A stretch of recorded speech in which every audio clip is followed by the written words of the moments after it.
Hallelujah. Purihin ang Panginoon. Hallelujah. Sabi yun ni Sister Bibi ay patuloy tayong susubukin ng Panginoon. Hallelujah. At sa akin pong buhay ay aking nasabi rin na ito bang pagsubok na ito ay tila para bang wala ng katapusan. Ang labanan ay parang walang katapusan. Yun po aking nasabi dahil po sa aking mga naging karanasan sa pananampalatayang ito. At ito pong sa pananampalatayang ito po ay aking nakita kung gaano kabuti ang Diyos, kung gaano kadakila ang kanyang kapangyarihan. Ako po ay nakakilala sa Panginoon sa lugar ng San Guillermo sa pamamagitan po ng krusada. Akin pong natatandaan, ito ay 1987 siguro. Ang speaker po noon ay si Fred Galang. Kaya ako po ay pumunta doon sa krusada, nakinig ako. At nung pong tumatawag na si Pastor Boy sa altar call, gusto ko pong malis na. Nandun ako sa dulo, sa hulihan. Subalit ang aking pa hindi ko maigalaw. Hanggang sa naramdaman ko na lang may nagtutulak sa akin sa likod papunta sa unahan. At doon ko po unang naranasan ang Panginoon. At ako po ay nagpatuloy doon sa lugar ng San Guillermo. Marami pong karanasan, may mga pagsubok. Subalit ang pagsubok po palang ito po pala ay binibigay na karanasan lamang sa ikatitibay. Hallelujah. At ako po ay nagpatuloy sa Panginoon hanggang sa ako po ay mapunta ng Antipolo 1990. Doon po ako nagkaroon ng asawa. At sa akin pong pagtatrabaho, sa bakery po ako nagtatrabaho. Sa akin pong kalooban ay sabi ko sa Panginoon, gusto ko namang magkaroon ng sariling hanap buhay. Sapagkat doon sa aming pamasukan ay pinipiit. Hindi pwedeng umalis ng linggo dahil may trabaho. Hanggat yun po ay nasain ng aking puso. Hanggang sa dumating po ang isang araw, linggo, bigla hong nagsalita si Sir Rocklet, nag-prophecy siya. Ang sabi niya, Patrick, pag ganun ho akong tinatawag na gano'n, nagugulat ho ako sa kanya. Alam naman ho siya ay magsalita. Ang sabi niya ho ay, bibigyan ka ng sarili mo sa Antipolo. Ito po ay, sa akin po ay, nagtanong, paano kaya yun? Wala naman akong pera, wala naman akong 100 pesos lang ang sweldo ko sa araw. Paano kaya mangyayari yun? At ito ay aking pinaniwalaan. At pagkalipas lamang ng mga ilang buwan siguro, ay nagsarado yung pinapasukan kong trabaho. At nasabi sa akin ng may-ari, yung mga gamit na yan, sa'yo na yan, hulug-hulugan mo lang pag meron ka na. At nakahanap po kami ng pwesto na paggawa ng isang maliit na bahay, tulong nating mga kapatid. Naalala ko pa noon si Kamunding, siyang tumulong sa amin. At ito ay lumago, nagpatuloy. Subalit, ang kaaway ay ayaw niyang tayo ay pinagpapala. Yun sa aming inuupahan na yun, ay may 5 years contract kami. Nakakadalawang taon pa lang kami, ay pinapaalis na kami. Sabi ko, bakit ganun? May kontrata tayo. At ngayon, hindi na ako nakipagtalo. Naghanap kami ng malilipatan. At yun na nga ho, yung tinitirahan namin ngayon, doon kami nakalipat. Umuupa rin ho kami. At pagkaraan ho lang isang taon, sabi na naman sa akin, malis na kayo kasi pagbibili ko na ito. Yun, napadaing na naman ako sa Panginoon. Noong panahon na yun, umaahon tayo sa bundok. Nuturuan tayo na sumampalataya, dumalangin sa Panginoon, itaas nating mga kamay, sa Panginoon kapag dumating ang mga sitwasyon na mahirap sa ating buhay. At doon po ay itinas ko ang aking kamay sa bundok na yan. Sabi ko, Panginoon, tulungan mo kami. At sabi sa akin nung may-ari, kung may 100,000 ka na ma-down, sa'yo ko na lang ito pagbibili. At ako ay naghanap ng pang-down. At sa tulong naman ng Panginoon ay doon na sa probinsya sa Quezon, nakahanap ako sa mga kaanak ko. At yun ho ay na-down ko. At sa madalit sabi ho, ito ay nagpatuloy ang pagpapala ng Panginoon. At ito ay natapos kong bayaran yung kakulangan doon sa lupa naming nabili. At matingo ang isang pangyayari sa aming buhay, isang pagsubok. Kapag ako ay nagsishare, kahit nagsishare lang ako, hindi ko mapigilan yung mapaluha. Dahil sa presensya ng Diyos at dahil sa kanyang kabutihan. Nahuhulog ako sa kasalanan. At ito ay inabot ng 1 taon. Namuhay ako sa kasalanan. At ito ay nalaman ng ating Sister Roclet. Pinuntahan niya ako. At nung dumating siya, wala ako. Nandun sila sa labas. Malayo pa ho ako, nakikita ko na sila. At pagkakita ko sa kanila ay napaluha na agad ako. Sapagkat, bagaman ganito ko, ang aking pagsalangsang, hindi ako nakalimutan ng Panginoon. At pinalakas niya ako, binahaginan, subalit nandun pa rin ako sa kasalanan. At isang beses ay si Brother Elmer naman ang pumunta sa akin. Ang sabi niya sa akin, Brother, nagbabasa ako ng Bible. Ang sabi dito sa salita ng Diyos sa Isaiah chapter 42 verse 3, ang gapok na tambo ay hindi niya babaliin, ni ang timsim na umuusok ay hindi niya papatayin. Siya ay maglalapat ng kahatulan sa katotohanan. Yun ang sabi, salita ng Diyos. Ang sabi niya sa akin, sa iyo sinasabi yan ng Panginoon. Bagamat ikaw ay nariyan sa kinalalagyan mo, hindi ka tuluyan papatayin ang ningas, bagaman ito ay walang ningas na. At ito ay pinakinggan ko, nagsimula ako sa aking kalooban na magkaroon na ng takot. Subalit, nandun pa rin. Malakas ho ang tawag ng laman. At ang kahuli-hulihan na pumunta sa akin ay si Brother Hapon. 12:00 ho ng gabi pumunta sa akin. Matok siya. Nagulat nga ako, ganong oras siya pumunta. At ang dala niya na ay judgment. Nasabi niya, kapag ito ay hindi mo pinutol, buhay ang mawawala. Ang sabi niya, ang makisama sa isang babae, walang maiiwan kundi isang putol ng tinapay. At ako ay nagpasya na. Puputulin na ang kasalanan ito. At nagpasya na kami na kami ay pupunta na kami ng Leyte upang lumayo na. At doon ho sa lugar na yun ay lugar ho ng asawa ko. Mahirap ang buhay. Sinasabi nila, mahirap ang buhay dahil nagtatanim. At ang buhay na yun ay hindi ko alam kung paano ko gagawin sapagkat di ako marunong. At kami ay lumipat kami ng Biliran, sa Nabal. At doon sa lugar na yun ay kami ay nakakuha ng pwesto sa isang palengke. Nagtinda ho kami. Subalit, ang pagpapala ho ng Diyos ay wala.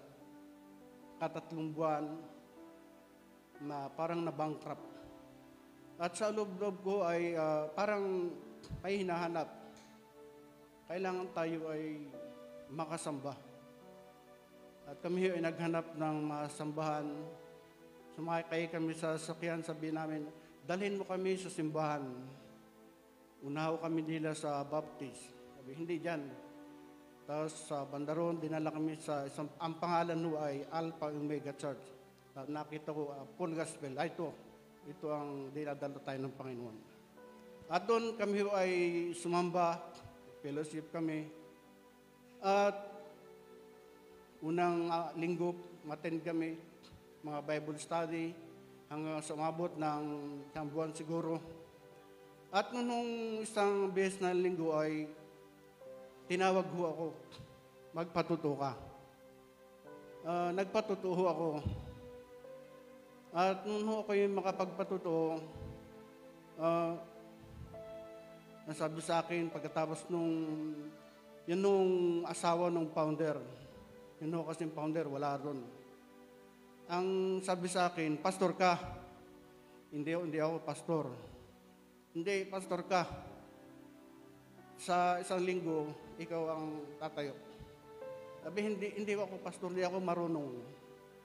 Hindi, ikaw, tatayo ka. Hanggang sa, ang tumayo ako. Doon ako sa aking pagtayo, kung ano akong narinig, yun aking ibinahagi. At isang beso, sabi sa akin, bakit wala kang outline? Yun pa dapat. Sabi, hindi nga ako marunong kasi hindi naman ako pastor. Kasi sila ay mga tapos sila ng Bible school. Hanggang sa, nagpatuloy. Pastor, sabi niya, pastor ako. Di ako, tatayo ako pastor. Hallelujah. Kaya nga yung nagpatuloy sa ganung, may mga outreach. Linggo-linggo, iba yung tinatayo ko. Iba-iba yung pinupunta yung simbahan. At nagpatuloy yung ganun. At dun sa lugar na yon ay nakita ko na dito pala sa lugar na ito ay pagagalingin ako ng Panginoon, spiritual. Dahil sa aking mga tinamong sugat, natutuwa akong magbasa kung ano aking babahagi. Natutuwa akong magpuyat sa Panginoon kung ano aking i-share na salita ng Diyos. Mahayo kami. At nabuto ng 2 taon sa isang gawain ay nasa unahan. Doon ay ipinatong ko ang aking kamay. At na-islin silang lahat at dinilangin ko ang may sakit at siya ay gumaling. At doon ay nasabi kong, pinatawad mo na ba ako, Panginoon? Hindi nga ako madali. Sapagkat ang kabayaran ng kasalanan, mayroong kabayaran. May dumating sa amin iba't iba ng pangyayari. Sabi ko, ito ang kabayaran ng aking kasalanan. Tinatanggap ko, Panginoon. At dumating ho na naranasan ko na ang presensya ng Diyos. Pinatawad mo na ba ako, Panginoon? At sabi sa salita ng Panginoon, sabi ng mga tagasunod ni Moises, nung ating Panginoon ay magpagaling ng isang bulag, nagtatalo sila. Mayroon siyang demonyo. Ang sabi ng mga tagasunod ni Moises, hindi maari ng isang makasalanan ay dinggin ng Diyos. Subalit kung ang isang tao ay magiging mananamba at gaganap sa kalooban ng Diyos, ay didinggin siya. Ganon po pala ang nagiging katayuan natin sa Panginoon. Kapag tayo ay may kasalanan, tinatago, ginagawa, hindi tayo talagang didinggin ng Panginoon. Subalit kung tayo ay maging mananamba at susunod sa kalooban ng Diyos, tayo ay didinggin niya. Hallelujah. Kaya ako ay nagpatuloy sa gawain, sa lugar na yon na buong Ningas. Hallelujah. Pinagpatuloy ko ang gawain sa iba't ibang lugar na ang aking sinasalita ay ang kalooban ng Panginoon, ang katotohanan ng salita ng Diyos. At dumating yung panahon na kami ay uwi na, babalik na kami dito. Tunay na ako ay pinagaling na ng Panginoon. Hallelujah, pinatawad na ako sa lahat kong karumihan, sa lahat na aking pagsalangsang, pinatawad ako ng Panginoon. At dumating na po kami sa lugar, kabalik na kami. At ito na naman po ang labanan doon sa aming lupang titirahan. Dahil nga ho, ito ay ibinili ko ho yun. Nagdano kami ng 100,000 at yung huli ay hulugan namin. Subalit, ang nangyari ho ay ito ay ipinagbili uli nung binilhan ko doon sa kanyang anak. Kaya ho, yung title na napunta doon sa kanyang anak, hindi sa akin, na dapat sanay sa akin. At kami ay naargabyado kami. At kami pa ho yung kinasuhan. Kinasuhan ho kami ng illegal detainer. Pinapalis na ho kami. At yun na ho, may kaso na. Nahirap ho ang may kaso. Pag nahirap ang may kaso, hindi malaman ko ano ang gagawin. At ang nilapitan ho naming mga abogado ay isa ho ang sinasabi. Ang sabi niya, sabi sa amin, mahihirapan kayo kasi yung title nasa kanila na, mahihirapan kayo dyan. Bali 3 abogado ang nagsabi. Noong panahon na yon ay tinutulungan ho ako ni Brother Philip, tinuturuan niya ako. Sabi niya sa akin, pati ho yung piskal, ang sabi niya, mahirapan na po kayo dyan kasi nasa kanila na yung title. Hanggang sa sabihin sa akin ni Brother Philip na punta tayo sa Channel 5. Sa media, lalapit tayo. Balit hindi ho nangyari kasi hindi po pala pwede nilang galawin basta nasa korte na. Kaya lumipas yung araw, panahon, patuloy akong nag-aalala, subalit ako nagtitiwala sa Panginoon, siya sumasagot. Hanggang sabihin sa akin ni Brother Philip, Brother, maghanap-hanap ka ng malilipatan, tagilid. Doon ho ay parang nalungkot ho ako. Kasi ito mga nagsasalita, marurunong sila, may mga alam sila. Subalit, sa kuluban ko, hindi ko sinusunod yun. Ayaw ko, hindi ako papayag ng ganun. Hallelujah. Kaya ito ay nalaman nito ni Sister Rocklet. Alam ho niya ito kasi kinukumusta ho niya. Minsan ho ay tinawagan niya ako. Ang sabi sa akin, kumusta? Sabi, ganito ay mukhang tagilid ho. Ang sagot yun sa akin ay, hindi. Hindi ganyan ang plano ng Panginoon sa iyo. Yung nagugulat ako pag nagsalita siya ng ganun. Kausap ko sa cellphone. At yun hindi ko siya sinunod. Hindi ko sinunod yung mga sinasabi nila, mga negatibo. Hindi ko sinunod. At patuloy ho. Hanggang sa, nag-pre-trial. At may puso ilang buwan, nakaraan ilang 5 buwan, wala hong naging hearing. At bigla na lang dumating yung desisyon, pinanigan ho kami ng korte. Hallelujah. Kaya nga ho, ang imposible ay nagiging posible sa Panginoon. Subalit hindi pa pala ho doon natatapos. May kaso na naman isinampa uli sa akin, panibago. Mas mabigat ho yun, recovery position with damage. Sinisingil ho ako ng 500,000 doon sa mga legal fee na yun, kung ano-ano. At yun ang milunan man, kami mag-asawa, luhod kami sa Panginoon, daing kami sa Panginoon, lamang aming ang pag-asa. Hallelujah. Kaya nga, ito ho ay isang naging sa akin, kabigatan sa akin. Subalit ako ho ay nagtitiwala sa Diyos na aking nakilala. At tuwing dumadaan ho ako dyan sa Hall of Justice, dyan ho sa may buso-buso yan, may kalapit ho yung ospital, yung Kabading. Magkalapit ho yan. Ang sabi ko sa Panginoon, di ba dito sa ospital nito, itinawid mo ako, binigyan mo ako ng buhay. Doon sa kabila, Panginoon, sa Hall of Justice, itatawid mo rin ako doon. Sapagkat noong 2021, ako ay nagkasakit. Dinalo ako sa ospital, wala na ako umalay. Sabi nga ho ng mga nando sa amin, wala na si Patrick. wala na. Iba na yung kulay. Tinanggihan ako ng mga ospital. Hallelujah. Dahil doon sa aking kalagayan. Hanggang sa doon ho ako madala doon sa kabading. At wala nang ho ako malay, hindi ko na alam. Ang unang na findings sa akin ay pneumonia. At nung kinabukasan, ay swab ho ako. Positive ho. May COVID ako. At doon ho ay hirap na hirap akong huminga. Kahit na oxygen na ho ako, hirap pa rin akong huminga. Kailangan daw yung mayroong yung machine na hihigop sa oxygen para ibugas sa aking ilong. Subalit, limitado lang ho sila sa ganong aparato. Hallelujah. Kaya nga sabi nung doktor sa asawa ko, lakasan mo ang loob mo.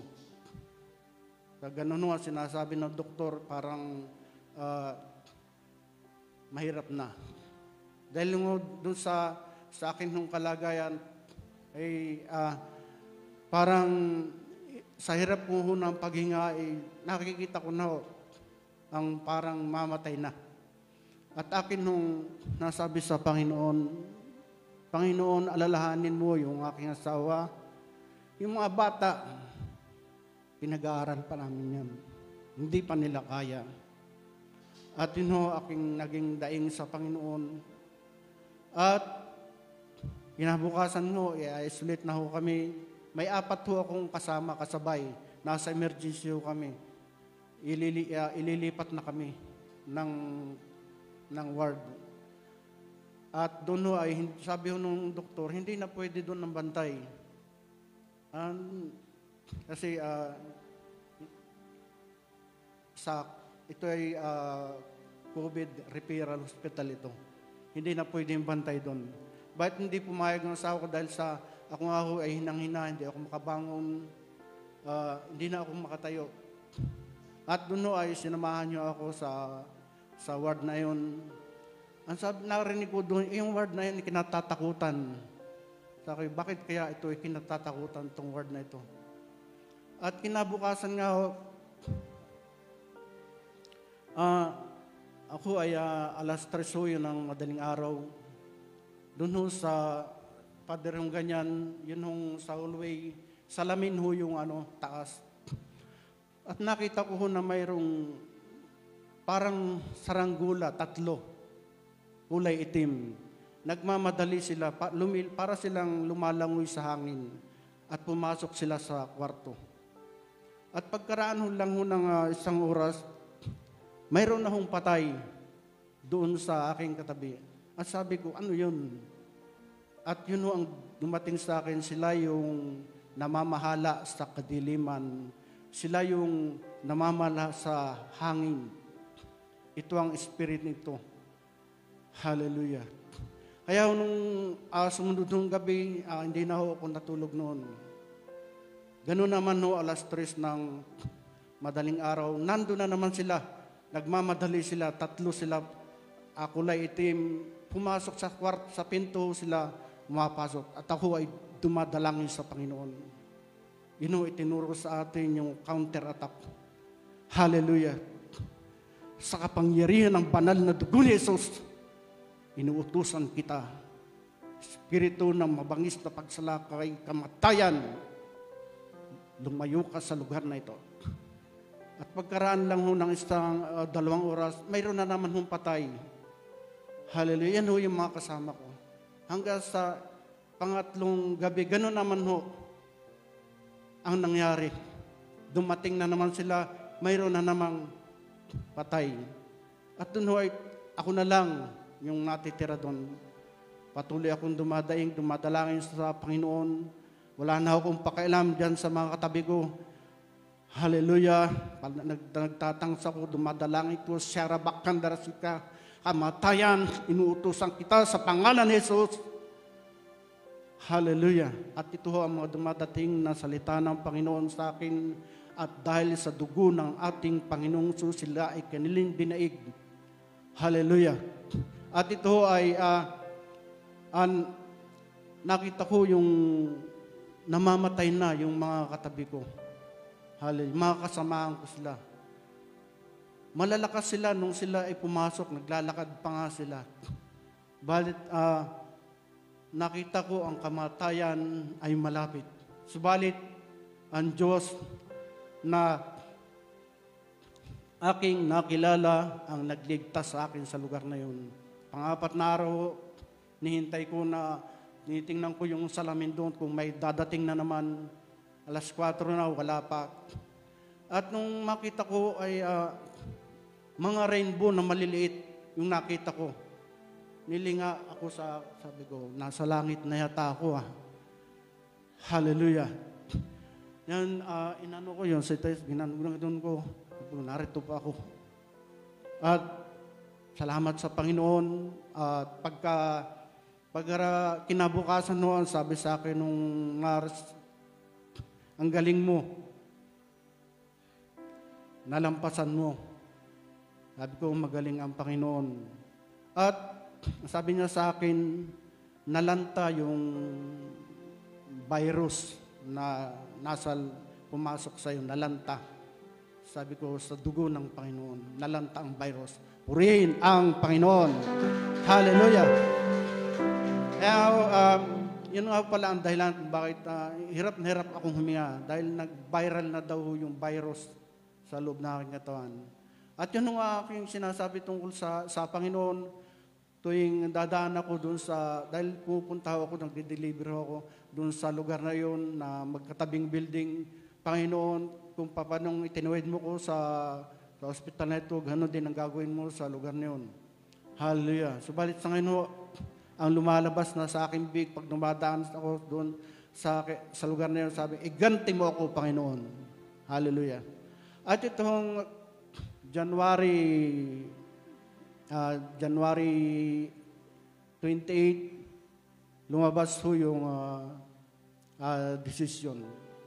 Sapagkat dun ho sa aming naging huling hearing ay na-cross-examine ho ako. Yun ho yung kinakabahan ako pag i-cross-examine. Kasi ho, nakita ko dun sa nauna sa kalaban namin, na-cross-examine siya. Para siyang binubuli nung abogado sa pagtatanong sa kanya. Nakikinig ho yung judge sa mga sinasagot niya. At doon ho, binabase din ng judge yung decision doon sa pagsagot niya. At nakita ko na nagkakamali-mali yung kalaban namin sa pagsagot. At nung ako ang isa lang doon sa i-cross-examine ako sa witness stand, ang sabi sa akin nung abogado namin, humanda ka. Tatanungin, ihanda mo yung sarili mo. Hallelujah. Kaya nga yun, nung pagsalang ko na doon, nakatitig sa akin yung abogado. Titig na titig siya sa aking mata. Ang ginawa ko, tinitigan ko rin siya sa kanyang mata. At nakita ko doon sa kanyang mata ay may demonyo. Sabi ko, diyan ka pala nagtatago Hallelujah. Ang sabi ko na pinaalala sa akin ng Panginoon nung Sister Oclet, Patrick, ang sabi niya, dakila siya na sumasa iyo sa isa sumasa kanila. At ganun ang ginawa ko. Habang nakatitigo sa kanyang mata, hallelujah, dakila siya na sumasa akin kaysa sumasa iyo. Ganun paulit-ulit sa aking kalooban. Dakila siya na sumasa akin kaysa sumasa iyo. At tinanong niya na ako. Sabi sa akin, bakit hindi mo tinanggap yung ino-offer sa iyo na pera? Ibabalik na lang yung pera na ibinayad mo. Ang sabi ko, hustisya ang kailangan ko. Hindi yan. At yun, hindi na siya sumagot. At ang pangalawa niyang tanong, may pinabasa siya sa akin doon sa deed of sale. Ang nakalagay doon, assumption of mortgage. At yun yung abogado ko ay nag-comment, nag-object ko siya. Ang sabi niya, wala siyang kaharap na abogado nung pumirma siya. Abogado lang ang nakakaintindi nun. At yun ho, tumigil yung abogado. Hindi na ho siya nakapagpatanong.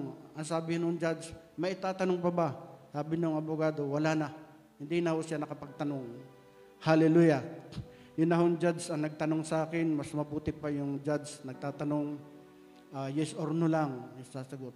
Hallelujah. Kaya nga ako nagpapasalamat sa Diyos na ito na aking nakilala. Siya ho ay Diyos noon, ngayon, at magpakailanman. Hallelujah. At dito sa lugar na ito ay habang iniintay ko yung mga desisyon na yun, nakita ko nung dito sa lugar na ito, Sister Rocklet, nakaupo dyan, meron hong usok galing doon. Nandito, pumasok dito. Sabi ko, may nagluluto yata doon. But wala naman akong naamoy. Makapal na usok, makapal na ulap. Nandito sa ulunan ng mga choir, makapal na ulap ang nandito sa loob. Sabi ko, ito yung nakita ko doon sa San Guillermo nung bago pa ako.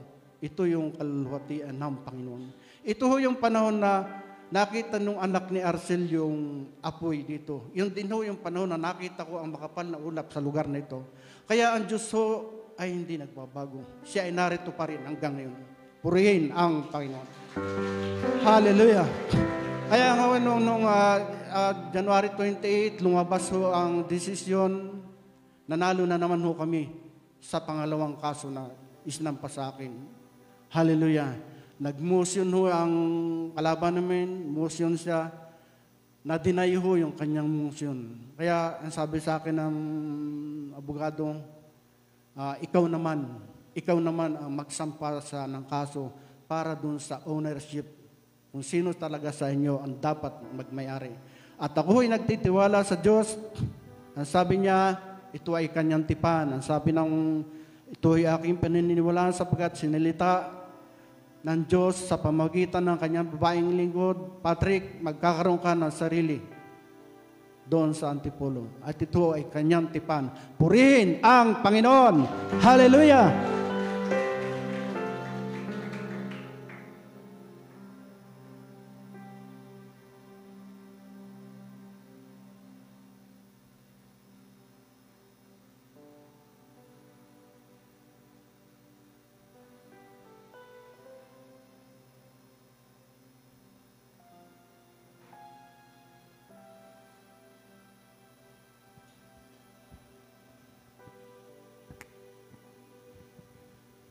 Purihin natin ang Panginoon. Hallelujah. Hallelujah. Tunay nga ang Diyos ay napakabuting Diyos. Siyang Diyos noon, ngayon at magpakailanman. Hallelujah. Patuloy, tiyatawid niya kami sa lahat ng mga bundok na yan sa aming mga buhay. Hallelujah.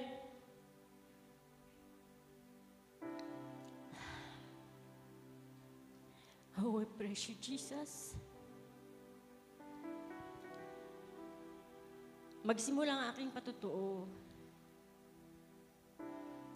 Doon, nung panahon na yung aking tatay ay magkasakit.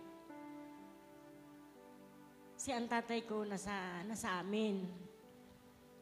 Nung panahon na yun ay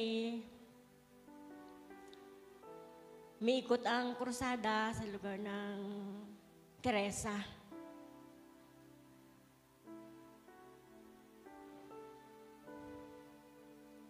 At doon, may sakit ang aking tatay, parang hindi ko siya maiiwan-iwan. Subalit, ginamit ng Panginoon yung aming kasama sa bahay. Sige ate, sumunod ka. Ako nang bahala kay tatay. Kaya sabi ko, salamat. Salamat sa Panginoon. At doon sa lugar na yun ng Bagong Bayan, habang sumasamba ako, nakataas ang aking kamay, bilang may narinig akong tinig. sabi sa akin, sagot kita. Kaya umiyak ko sa Panginoon. Panginoon, salamat.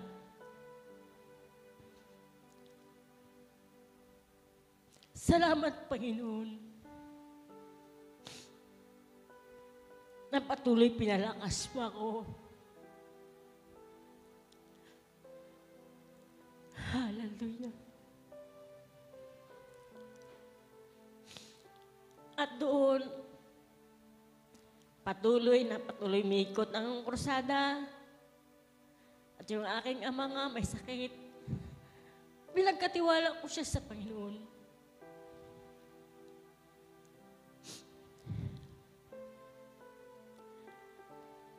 Lahat ng aming pangangailangan, gamot ng aking ama.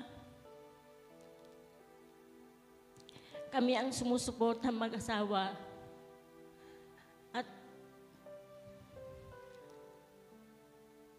si Danny, tiyatawagan ko lang si Danny pag oras ng paliliguan ng tatay. At salamat din sa aking asawa na siya'y napakaunawain. Hindi siya nagrereklamo pagdating sa pinensyan. Doon nakita ko ang kilos ng Panginoon. Hallelujah. At minsan, binuksan niya yung bag ko. Doon nakita niyo yung nakasulat sa booklet. Oh, na-share ko nga pala sa kanya na yung sabi sa akin, Panginoon, sagot kita. Nung makita niya, sabi niya, oh, may nakasulat ka pala doon sa booklet mo na sabi, sagot kita. Sabi ko, Diyos nga, confirm. Kasi yung mensahe na yun na sinabi, sagot kita. Dito sa lugar na ito, time na yun ay Bible study. Yung panahon na yun, ako'y nag-iisa. Sapagat yung aking asawa nga, nahulog nga sa tukso. So ako'y nag-iisa. Panahon na nasa bahay ako, sabi ko, gusto ko laging may pagsamba. Kasi sa oras ng pagsamba, naroon yung kapayapaan, naroon yung kagalakan sa aking puso. Pag nasa bahay, naroon, maranasan ko naman yung bigat. Para akong yung nahahabag sa sarili ko. Dumating kami sa punto ng walang-wala kami. Yun, humiyak ako sa Panginoon. Panginoon, tulungan mo ako, Panginoon, na ako'y makapagpatuloy. Hallelujah. Tunay nga ang Diyos ay napakabuting Diyos.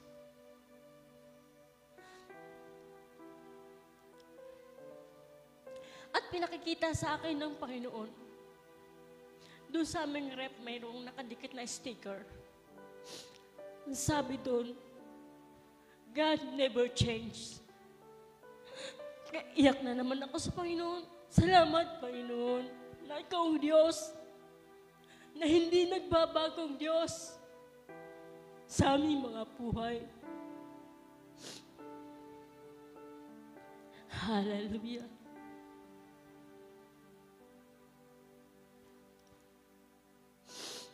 Oh, hallelujah.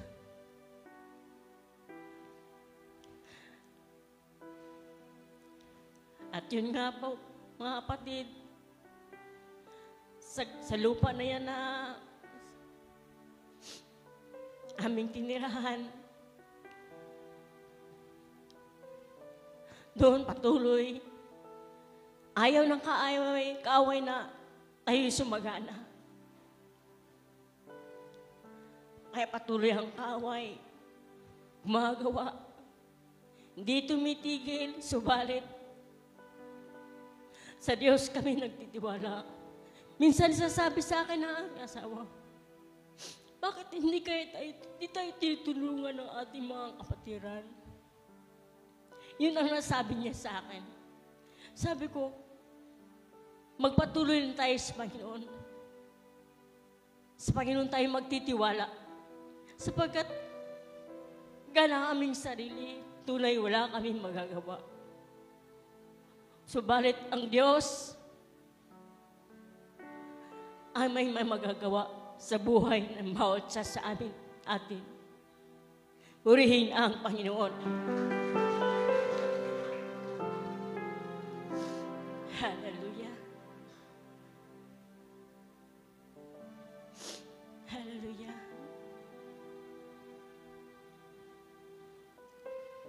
At yun nga, binigay sa akin ang salita ng Panginoon sa Jeremiah 32:3.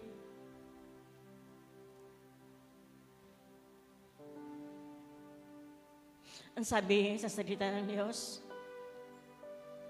tumawag ka sa akin at ako'y magpapakita sa iyo ng mga dakilang bagay.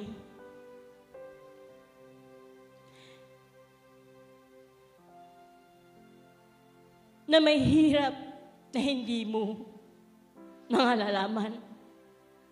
Panginoon,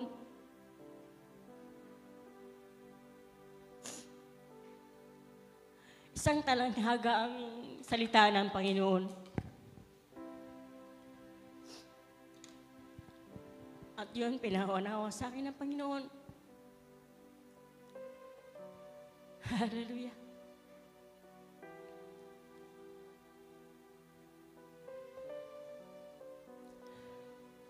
Patuloy kami dumanalangin ng mag-asawa. Panginoon, itiwid mo kami sa aming hinaharap na ito. Masdan mo, Panginoon, ang dalawang bata na yan na pinagkatiwala mo sa amin.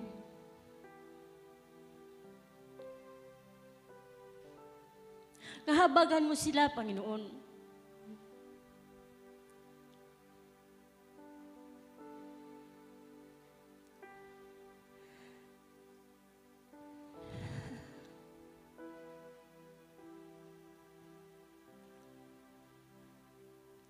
Hayaan mo ba kami, Panginoon, na kami magpalimos ng tinapay? Yun ang aming dalangin. Minsan, may dumating na sulat galing sa abogado. Pinapalis na kami. Dinatakot kami ng away, subalit. Patuloy nagtitiwala kami sa Panginoon. Binigyan kami ng 1 buwan na lang. Kailangan na kami umalis na raw. Tinakot kami. Subalit, Panginoon, Ikaw, Diyos, ang nagdala sa amin sa lugar na ito.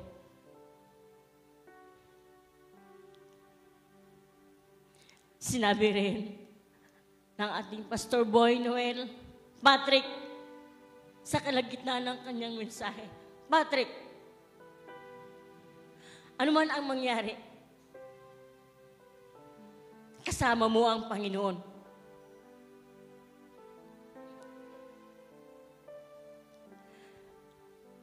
Kaya pag narinig namin ang mensahe na yan sa ating mga lingkod, bigla kaming umiiyak. O Panginoon, maging ang ating Sister Oklet, ganun din, sa kalagitnaan ng kanyang mensahe, nagsasalita ang Panginoon.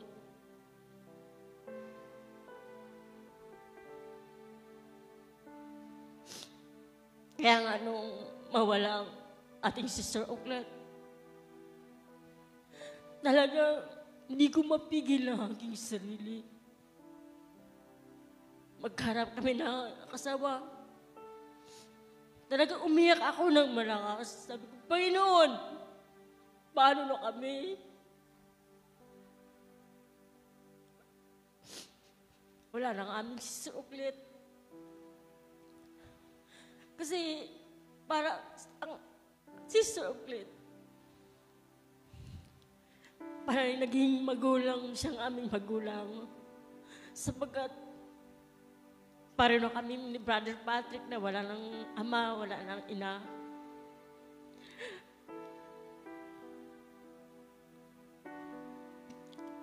Kaya ginawa ng Panginoon, kablit sa aming mga magulang ang Sister Oklet.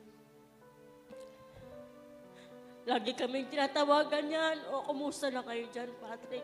Des. Kaya sabi ko, Panginoon, sino nang tatawag sa amin? Wala lang kami Sister Oklet. Kaya sabi ko, tayo na lang ang tatawag sa Panginoon.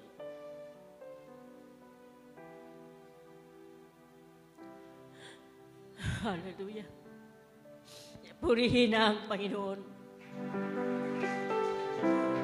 Diyos, nadakilang Diyos. Diyos, hindi mawagong Diyos.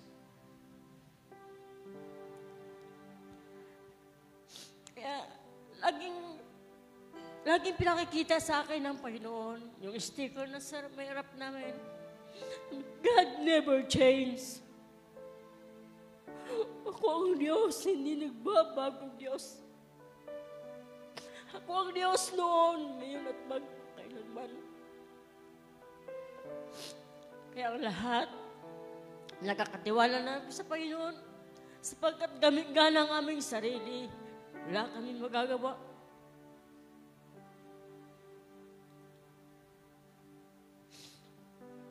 At sa kaso nga na yan, lupa ng aming tinitirahan. Sabi ko, Panginoon, wala kang aming alam.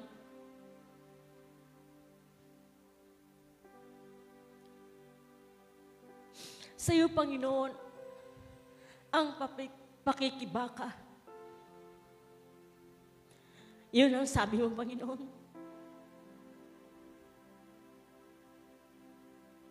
Tulungan mo kami.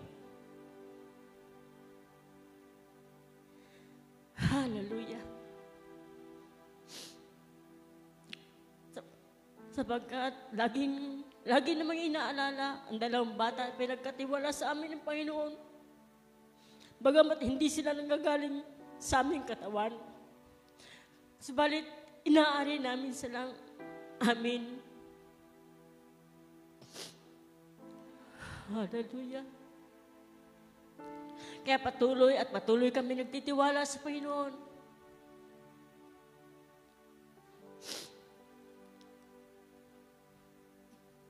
Nang aming inaharap na yan,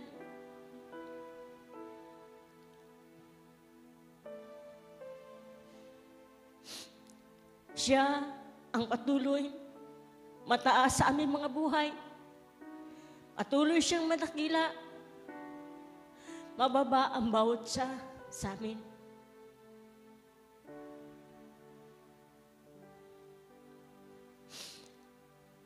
Noong nga palang linggo, ang sabi ko kay Patrick, nako, ang dugo liit nakatingin sa atin. Sabi niya, nako, sabi nga gano'n. Tapos, nung gabi na yun ng linggo, nandigini po pala ako. Sabi sa akin panagip, sabi daw ng aming tao, wala na tayong tauhan eh. Sino yun? Wala naman tayong tauhan. Sinong tao? Hindi ko ano yung mukha, sabi ko sa kanya. Pero ang sabi ate, sabi ng Kuya Patrick, mag-sharing daw tayo mamaya. Ikaw daw ang mag-share kasi tapos na raw siya mag-share nung nakaraan. Sabi ganun. habang yung umuwi kami, tumakbo ang tricycle, nabi sa kanya. Sabi ko, Diyos nga. Ay, nung palang maghapon na nag-chat ang Star Baby, good Diyos nga. Confirm na Diyos ang nagsasalita. Burihin na ang Panginoon.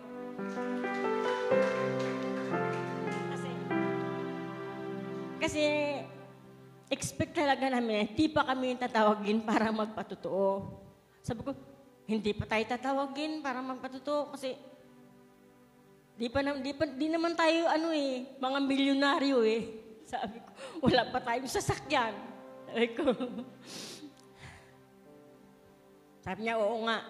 Sabi ko, tapos nung bakit tinawag na tayo ng Panginoon eh. Marami pang mga nakabila ng sasakyan, hindi pa sila natawag. Ba't tayo pang nauna? Sabi ko, Diyos nga ang nagsasalita sa ating Brother Nep. Hallelujah. Na tunay nga na ang Diyos ay hindi nakatingin sa iyong labas na anyo, kundi sa puso ng bawat isa sa atin. Kaya purihin na ang Panginoon. Hallelujah. Hallelujah. Yan lang po. Purihin ang Panginoon.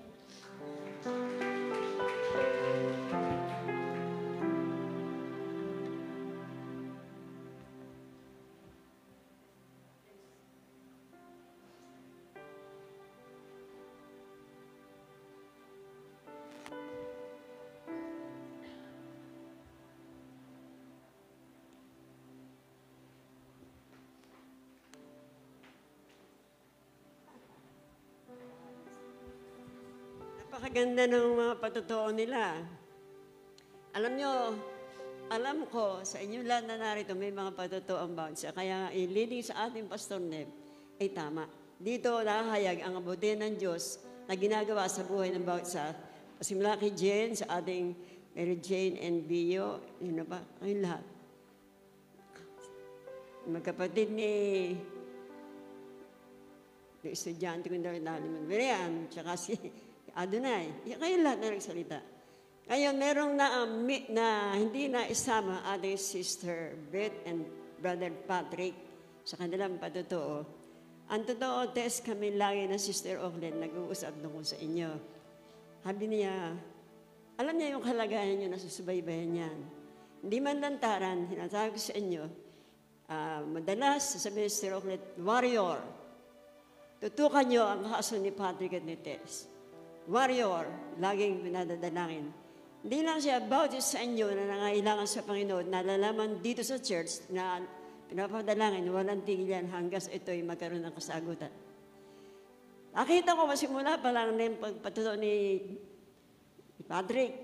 Sabi niya, mapagsubok, tila wala ng katapusan. Yun ang akala mo. Meron simula at lagi may pagtapos. Tingnan niyo. Ang pagtapos niyo ay pagtagumpay. Kita lahat ng Panginoon, maging si Sir Oglet, lagi kami nagsishare, si Tess, si Patrick, lahat kayo may mga pangailangan sa buhay. Ngayon, meron siyang hindi sinabi. Halos lahat kayo, pag kayo nangailangan ng ministry, kayo lahat ay niraround na Sister Hiling, na ating Inakondeng, ni Sister Nilda, Ate Raquel, lahat ng niround. Pwede ba? Meron umiyak. Tagmumpay na pa yun. Baba. Ako din iyakin, mga lala. Pareho tayo iyakin. Pag nagraraw na sa Sister Oglet, kami na Sister Oglet. Sila yung kausapan niyo sina asawa ni Patrick at saka ni kausapan niyo sina Jen, o sina ganyan, sina Bio. Binyo ba ang ilan sa ministry? Mga kapatid, walang tumatanggi. Walang tumatanggi sa inyo lahat. Nais ko lang bigyan ng punto ating brother, Patrick and sister, Tess. Sila po lumalampas pa. ang katapatan ng mag-asawa, there is no such question. Walang tanong. Tunay, ang katapatan ng Diyos ay biro sa mag-asawa niya. Yung Panginoon pa nga, alam na may lakad ang ministry, may gawain, hindi na yan tinatawagan madalas eh. Usan loob sila. Ang wala sa number 2, ang kanilang katapatan sa Panginoon. Amen ba? Humble. Bawat hakbang, bawat kilos ng Panginoon, bawat hayo, bawat project, lagi silang sagot. Hindi sila magsasagot ng pwede bang makalawa na kasi magawa pa rin paraan, hindi. Meron at wala, ang sagot na, yes, Lord. Ay, Lord, meron at wala, anong sagot nyo? Ay, wala akong marinig. Meron at wala, anong sagot? Yes, Lord. God is good all the time. Hallelujah! Woo! Kaya, ang kapurihan, kaluwalhatian, ay para sa Panginoon. Ulitin ko na yung kanina, huwag kayong matakot, pagharap niyo ay Diablo, isa lang ang niyo sasabihin, narinig ko sa ating sister, greater is He that is in me than he that is in the world. Pwede yung awitin natin yun, greater is He that's in me? Pwede ba? Brother na, pwede ba? Oh yes.